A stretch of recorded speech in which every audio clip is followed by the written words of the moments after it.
खेळ आपण या ठिकाणी खेळलात. उद्याला काय भविष्य गाठणार आपण? कशा पद्धतीने ध्येय गाठणार? तर तसं तर म्हणजे आता इंडस्ट्रीत मुलांना फक्त एज्युकेशनच म्हणतात घरचे. बट आय थिंक मला असं वाटतं, की मुलांनी जर स्पोर्टकडे जर त्यांचं मीन्स करियर जर बनवलं, आय थिंक ते थोडंफार प्रॉफिटेबल राहील आणि गव्हर्नमेंट जॉबमध्ये स्पोर्ट्स कोट्यामधनं पण खूप साऱ्या जागा अवेलेबल असतात त्यांच्यासाठी.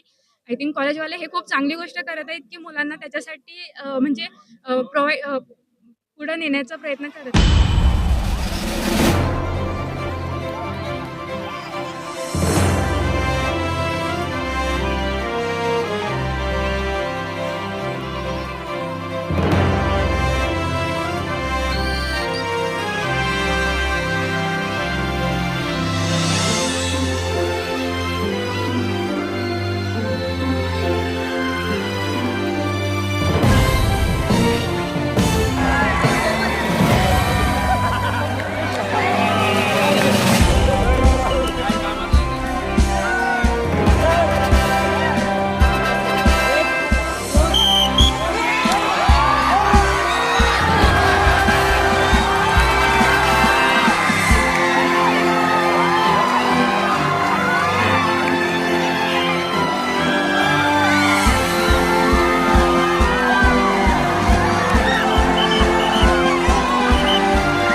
मराठी संवादमध्ये सर्व आमच्या दर्शकांचं मनपूर्वक स्वागत. आज आपण आलेलो आहोत अनुराधा अभियांत्रिकी महाविद्यालय येथे.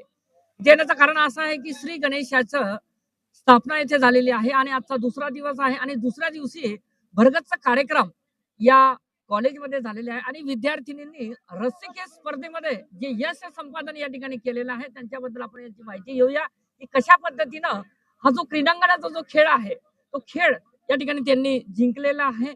मॅडम आज काय सांगणार की हा खेळ आपण जिंकलाय?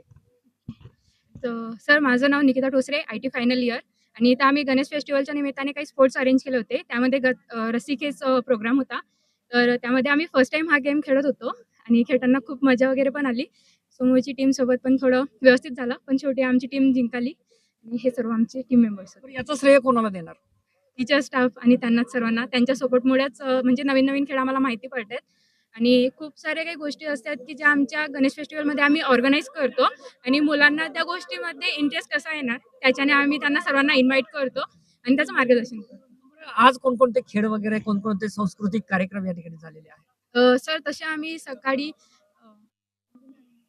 सर 9:30 वाजेपासून आमची फर्स्ट रांगोळी फेस्टिवल आम्ही केलं होतं, ज्यामध्ये वुमन्स हॅरेसमेंट त्याच्यावरती प्रोग्राम ठेवला होता, की रांगोळीमधनं आपण त्यांना मुलांना दुसरा काही संदेश देऊ शकतो, ते ठेवलं होतं. देन त्याच्यानंतर त्याच्यानंतर वॉल पेंटिंग कॉम्पिटिशन होती. त्यानंतर सिंगिंग कॉम्पिटिशन आणि डान्सिंग कॉम्पिटिशन झालेले आहेत.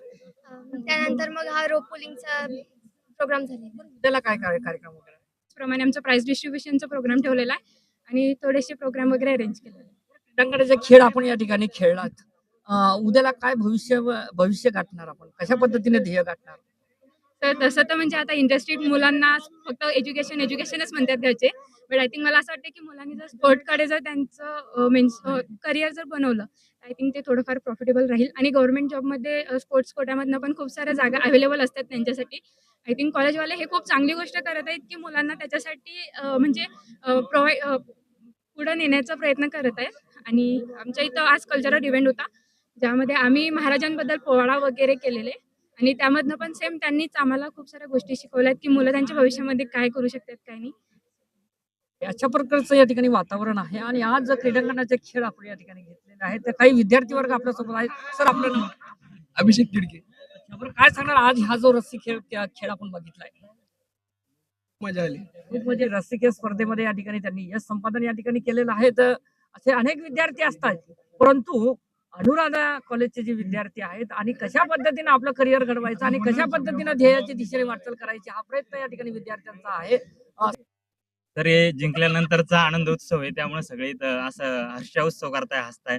आणि खेळ हा सांघिक दृष्ट्या खेळला गेला पाहिजे. जे दोन्ही विभागाकडून चांगल्या प्रकारे खेळला गेला आणि गणेशोत्सवानिमित्त हे जे खेळ या ठिकाणी कॉलेजला आयोजित केलेले ते शैक्षणिक गोष्टीसोबत असेच आणखी खेळ सुद्धा आयोजित केले पाहिजेत असं वाटतं, ज्यामुळे मुले पण कॉलेजमध्ये जास्त वेळ थांबू शकतील.